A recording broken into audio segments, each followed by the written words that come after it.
बिहार के पूर्वी चंपारण मोतिहारी में प्रगति यात्रा के दौरान मुख्यमंत्री द्वारा आयोजित समाहरणालय स्थित राधा कृष्णन भवन में मंगलवार को आयोजित जिला स्तरीय समीक्षा बैठक के दौरान एक अप्रत्याशित घटनाक्रम सामने आया, जब जिला परिषद अध्यक्ष ममता राय को बैठक में भाग लेने की अनुमति नहीं मिली।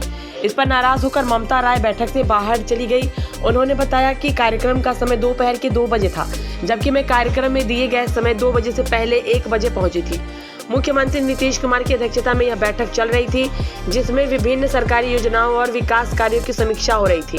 बैठक में जिला परिषद अध्यक्ष की उपस्थिति अनिवार्य मानी जाती है, लेकिन मुझे प्रवेश की अनुमति नहीं दी गई। सूत्रों के अनुसार ममता राय बैठक में हिस्सा लेने के लिए राधा कृष्णन भवन पहुंची थी, लेकिन उन्हें सुरक्षा कारणों या प्रशासनिक प्रक्रिया का हवाला देकर अंदर जाने की अनुमति नहीं दी गई।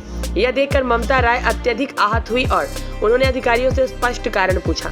हालांकि उन्हें संतोषजनक उत्तर नहीं मिला, जिसके बाद वह बिना बैठक में शामिल हुए ही वापस लौट गई। मुख्यमंत्री जी द्वारा पिछले साल किए गए शिलान्यास धरातल पर फेल नजर आ रही है। मुख्यमंत्री जी को इस पर भी ध्यान देना चाहिए, इसकी भी समीक्षा होनी चाहिए।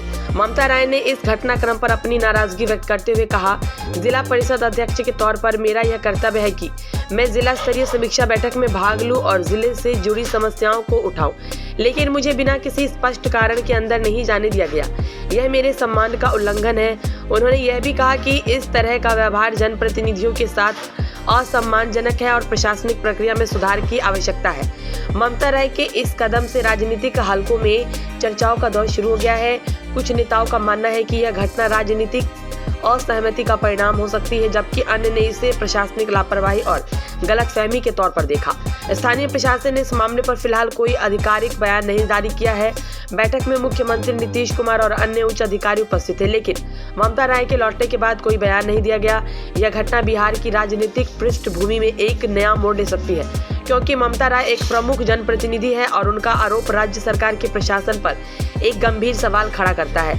अब यह देखना होगा कि बिहार सरकार इस मुद्दे पर किस प्रकार की प्रतिक्रिया देती है और क्या भविष्य में ऐसी घटनाएं घटित नहीं होंगी। ममता राय के इस कदम ने राज्य की राजनीति में नए विवादों को जन्म दे दिया है और इसके आगे के प्रभावों को लेकर राजनीति में नई चर्चाएं शुरू हो गई है।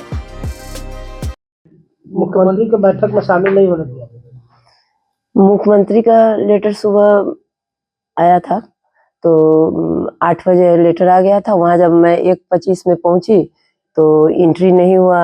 वहाँ कह रहे थे, प्रशासन वाले थे सो कह रहे थे कि एंट्री बंद हो गई है। सदर एसडीओ भी थी, वो बोली जो कार्यक्रम बिफोर शुरू हो गया है, तो इसके कारण एंट्री नहीं मिली। तो मैं वहाँ बोली जो बिफोर शुरू हो गया तो इसके सूचना देना चाहिए था मुझे, लेकिन सूचना दिया नहीं गया। और एक महिला का मुख्यमंत्री बोलते हैं महिला सम्मान योजना लेकर चल रहे हैं, महिलाओं का उत्थान कर रहे हैं, और वहाँ महिलाओं के साथ इतना भेदभाव। मैं महिला अध्यक्ष होकर भी वहाँ एंट्री नहीं कर सकी और अंदर नहीं जा सकी। ये मुख्यमंत्री सभी अधिकारी और पदाधिकारियों से घिरे रहते हैं, महिलाओं के साथ इतना भेदभाव लेकर चलते हैं। और हमेशा हर जगह महिलाओं के लिए बहुत सारी योजनाएं हैं, लेकिन यहाँ तो महिला जाकर भी समय से बिफोर पहुंची भी थी, फिर भी एंट्री उनको नहीं मिल सकी। इसको लेकर कहीं शिकायत वगैरह भी की है? डीएम को मैं अभी पत्र लिखी हूँ और उनको मैं सूचित की हूँ इसके लिए। और आपको कितने बजे का समय दिया गया था बैठक में आने के लिए? मुझे 2 बजे का समय दिया गया था बैठक में आने के लिए। कितने बजे पहुंच गई? मैं वहाँ 1:25 में पहुंच गई थी। प्रशासन का कहना है कि सीएम का बैठक शुरू हो गया था, उसके बाद मैडम आई थी, इस वजह से प्रोटोकॉल के हिसाब से नहीं उन्हें एंट्री दी गई। नहीं, प्रशासन का ये कहना गलत है, क्योंकि मेरे पास उनका प्रशासन की तरफ से जो लेटर आया है वो लेटर भी मेरे पास है। उसमें 2 बजे का टाइम एंट्री है और मैं वहाँ 1:25 में पहुँच गई थी।